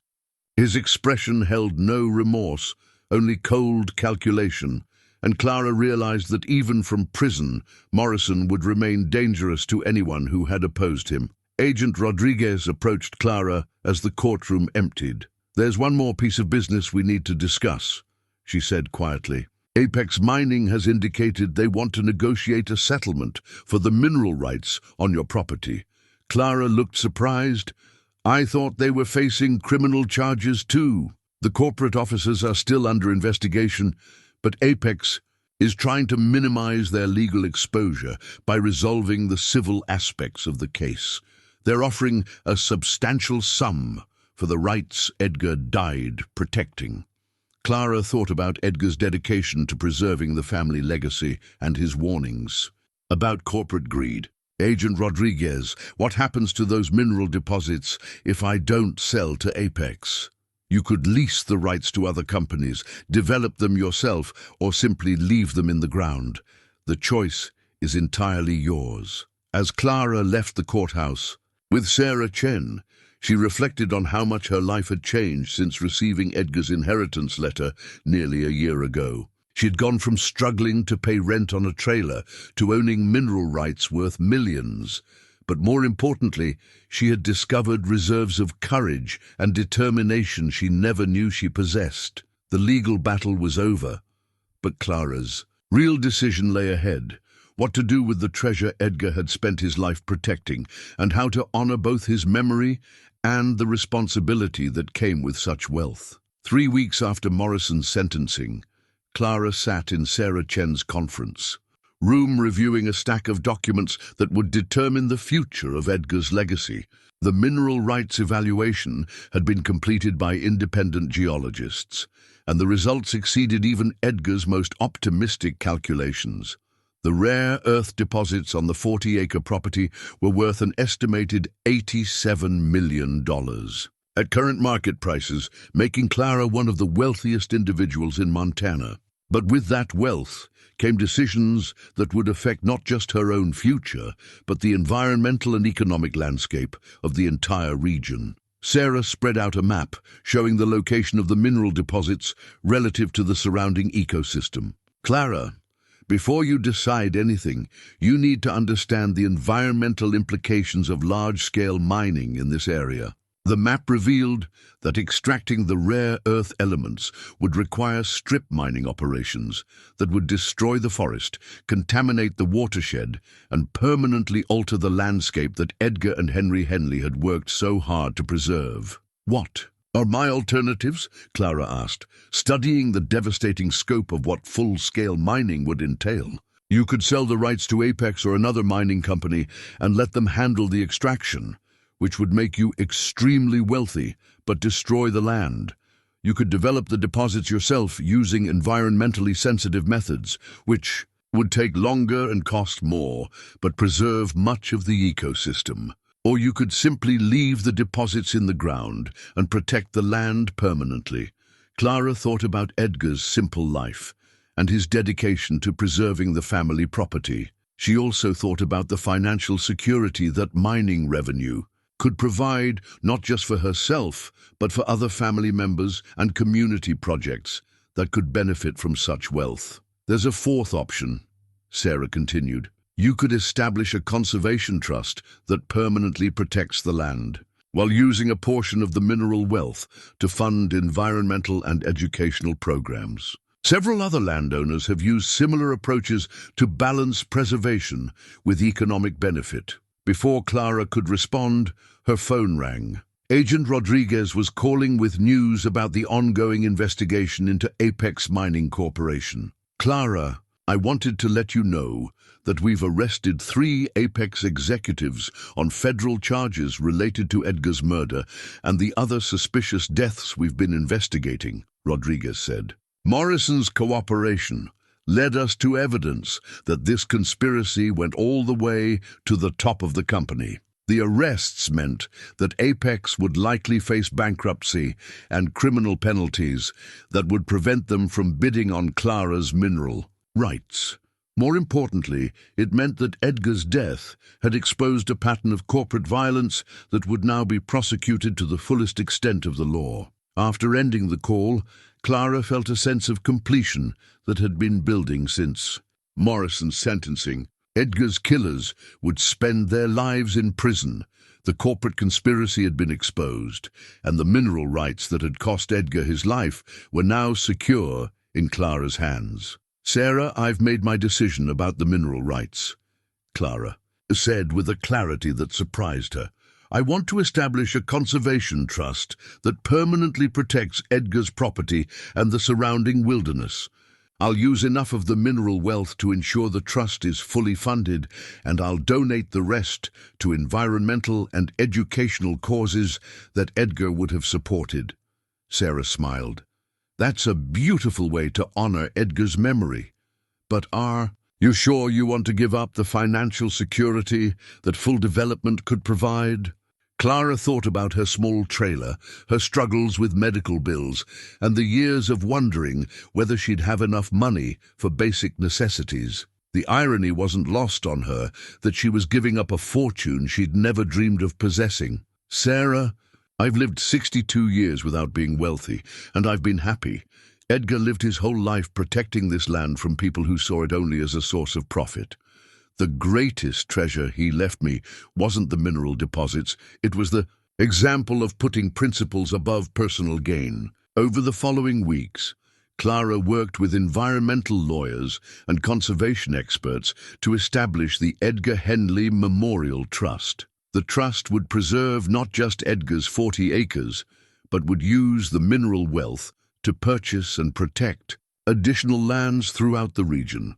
The final signing ceremony took place at Edgar's cabin, which had been restored and would serve as the Trust's headquarters and educational center. Clara insisted that Maggie Henderson serve as the Trust's first director, recognizing her decades of mountain wisdom and her loyalty during the most dangerous parts of their ordeal. Rusty had grown sleek and healthy during the months since Edgar's death, but he remained devoted to Clara and seemed to understand that he had played an important role in preserving his master's legacy. As Clara signed the final documents establishing the trust, Rusty lay peacefully at her feet, as if Edgar's spirit was finally at rest.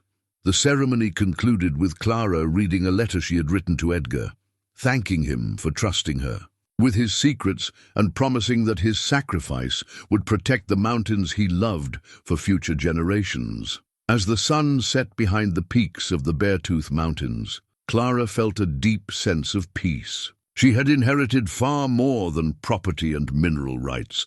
She had inherited a responsibility to future generations, and she had chosen to honor that responsibility in a way that would have made both Edgar and Henry Henley proud.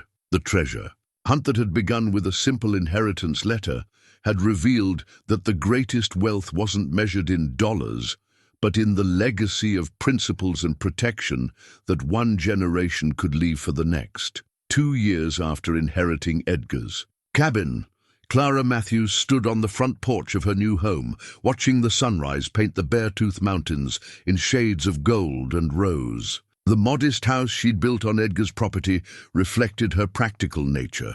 Comfortable but not ostentatious, designed to blend harmoniously with the natural landscape rather than dominate it. Rusty, now showing silver around his muzzle, but still alert and devoted, raised his head from where he'd been dozing in a patch of morning sunlight. His tail wagged as Clara scratched behind his ears, a daily ritual that had become precious to both of them. "Another beautiful morning, boy," Clara said softly. Edgar would have loved seeing this place come alive again. The transformation of Edgar's property into the headquarters of the Edgar Henley Memorial Trust had exceeded everyone's expectations. The restored cabin now served as an educational center where school groups learned about geology, mining history, and environmental conservation.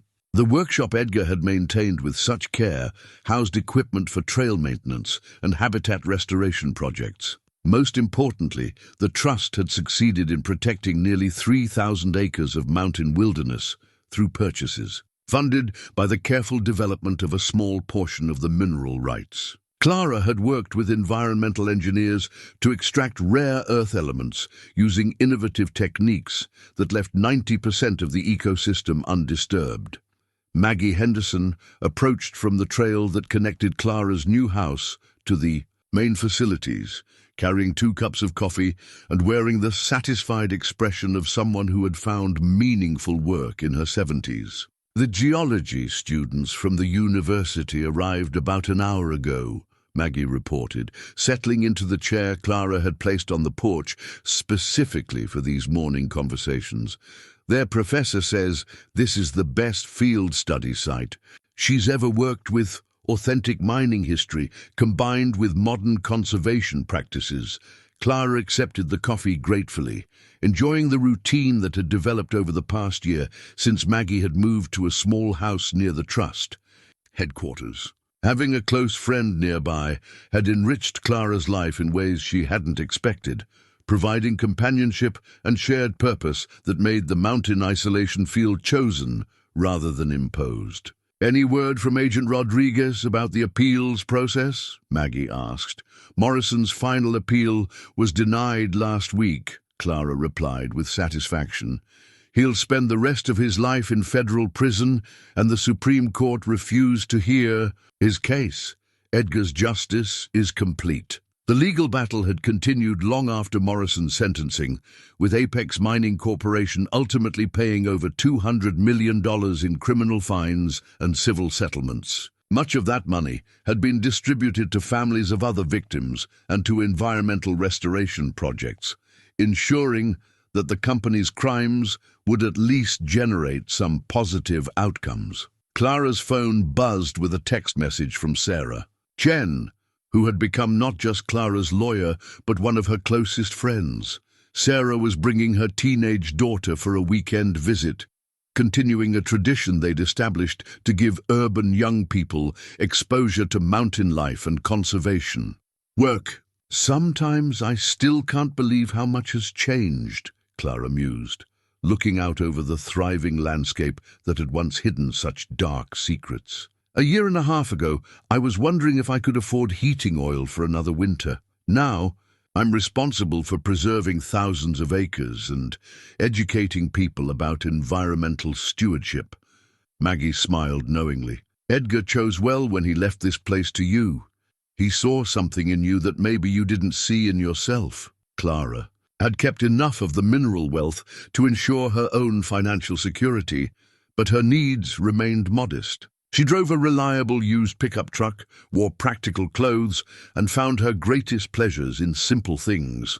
Morning coffee with Maggie, evening walks with Rusty, letters from school children who had visited the trust and been inspired to pursue careers in environmental science. The irony wasn't lost on her that she had become wealthy by choosing not to pursue wealth. The trust's careful stewardship had actually increased the long-term value of the remaining mineral deposits, while the land's protected status had made it invaluable for research and education. As the morning progressed, Clara and Maggie walked the trails that connected the various trust facilities. They passed the memorial garden Clara had planted in Edgar's honor, where a simple stone marker bore his name and the inscription, "He protected what others would exploit and trusted that someone would continue his work." Near the memorial, a larger stone commemorated Henry Henley and acknowledged his wisdom in preserving mineral rights for future generations. Clara had commissioned a local artist to carve the stone, and the inscription read, "Vision and patience can accomplish what force and greed cannot." The trust's success had attracted national attention, and Clara regularly received requests for interviews and speaking engagements. She had reluctantly accepted some of these opportunities, recognizing that sharing Edgar's story could help protect other vulnerable property owners from the kinds of predatory schemes that had cost him his life. But Clara's favorite moments remained. The quiet ones, sitting on her porch at sunset with Rusty beside her, knowing that the mountains stretching to the horizon would be protected for generations to come. Edgar's legacy lived on not just in the preserved wilderness, but in the example of choosing principle over profit and community benefit over personal gain. As evening shadows lengthened across the mountain meadows, Clara reflected on the unexpected journey that had transformed her from a struggling widow into a conservation leader. She had inherited property worth millions, but she had chosen to measure her wealth in different terms: clean air and water, protected habitat, educational opportunities for young people, and the knowledge that Edgar's sacrifice had meaning. Rusty stirred from his comfortable spot beside her chair and looked toward the forest edge, tail wagging. Clara followed his gaze and saw a young golden retriever puppy emerge from the trees, clearly lost and frightened. "Well, hello there," Clara said gently, approaching the puppy with the same patience she had shown Rusty during their first meeting. "Where did you come from?" As she knelt to examine the puppy for identification, Clara smiled at the continuity of it all.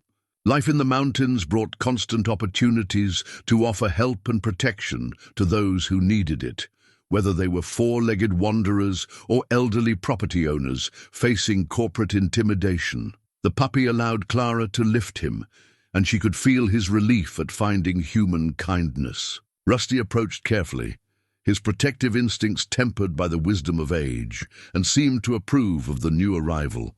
"I guess Edgar's property is still attracting strays who need a safe place," Clara observed, carrying the puppy toward her house, while Rusty walked beside them in his role as the experienced guide.